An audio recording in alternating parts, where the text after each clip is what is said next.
اپنی زوجہ کو، اپنی بیوی کو نکال کر گھر والے کہے تو وہ گھر ناتمام ہوتا۔ تو اہل سنت والجماعت اور شیعہ میں فرق یہ ہے کہ وہ ازواج مطہرات کو، حضور علیہ السلام کی بیویوں کو، مومنین کی ماؤں کو اہل بیت میں شامل نہیں کرتے۔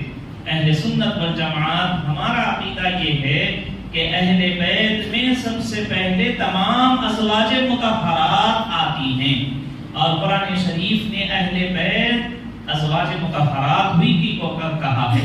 اللہ تعالیٰ نے سورہ احزاب میں ازواج مطہرات سے حضور علیہ السلام کی پاکیزہ بیویوں سے خطاب فرمایا، یا نساء النبی لستن کاحد من النساء، اے نبی صلی اللہ علیہ وسلم کی بیویوں تم اور لوگوں کی بیویوں کی طرح نہیں ہیں۔ پھر کئی احکام، وقرن فی بیوتکن